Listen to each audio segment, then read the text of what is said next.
So once you have a project created, the next step would be to bring in some data. Now we can simply drag and drop files just by left clicking them from Windows Explorer into the plan view or a 3D view, and it will actually import that file. Now there's a couple other ways to do this.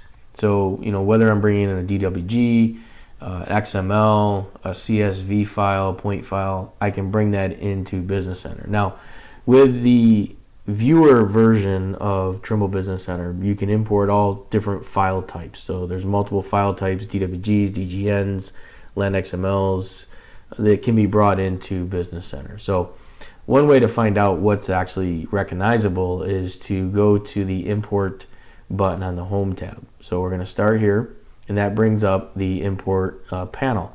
Now the panel, just like we showed earlier in the user interface section, you can auto hide this panel if you want to keep it open or docked over to the right. You can unpin it, and you can also drag and undock it, maybe throw it on another monitor. I'm going to put it back over here. Now the import folder is the folder that contains the file. So you can see here that I've already got mine pathed. To change the path, you click on the ellipse button over here and navigate to where your data is stored. So if I was to click on the site data folder and click OK, you'll see that the files show up here. Now I can always come back to this drop down, and you'll see that it's going to save the files that we once had, or the folders we once had. So I'm going to go back to data.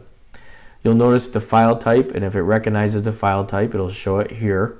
You'll see here if it's not sure what it is, it's unknown, it'll show unknown. And if you only want to see known file types, you can click on this icon up above, and it will hide that particular file, so it won't show that file. Now this one here gives you the ability to view the file. So if I was to click on the XML and click on this view files, it's going to launch the program that is associated to that file type. So in this case, it's actually launching my web browser, because this is basically a web file or an XML file that can be opened up in a browser or in a text file format, so maybe text editor. So I can see what it looks like before I import it in. Same thing if you have AutoCAD on your computer, and I was to go to view this, it would actually show up in this as well.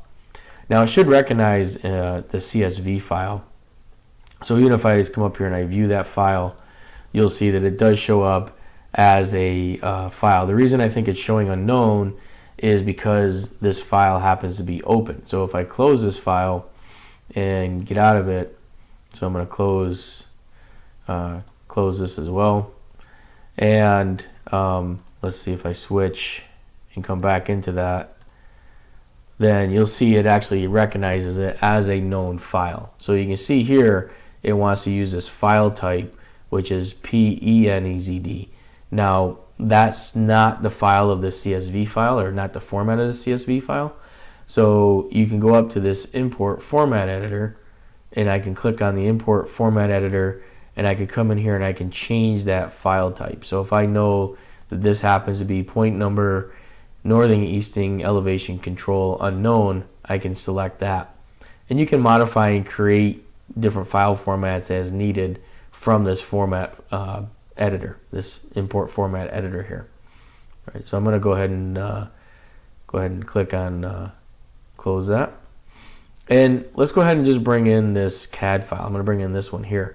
You'll notice too, under settings down below, is when you pick a file, depending on the file type, there are certain settings that you can use. So if I'm picking this AutoCAD file and it happens to be maybe an architectural file, I can come down here and I can pick inches, and that way I know that my project, which shows up down here as US survey feet, it'll get scaled. It'll scale this drawing and make it, basically from inches, it'll make it feet as I bring it in.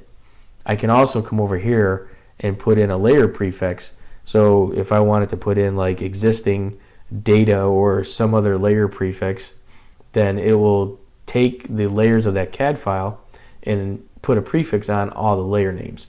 So if you got two files with similar data, maybe an old one and a new one, you could put a prefix to identify which ones were which. So I'm just going to come in here and I'm going to actually set this one back to US survey feet. and I'm going to click import.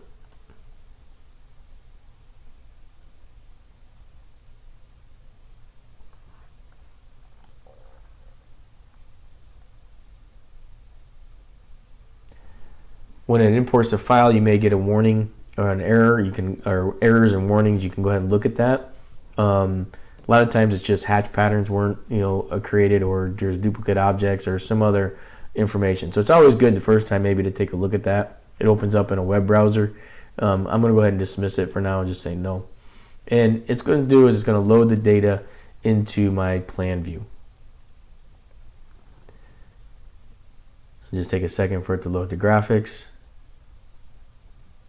And there you go. So now you can see that I brought that data in to Business Center, and now we can go ahead and take a look at what it is. We can view it in different orientations. We can select the objects, and we'll go over that in the following videos because we want to really show you what commands are applicable to this viewer with the unlicensed modules or the unlicensed edition here.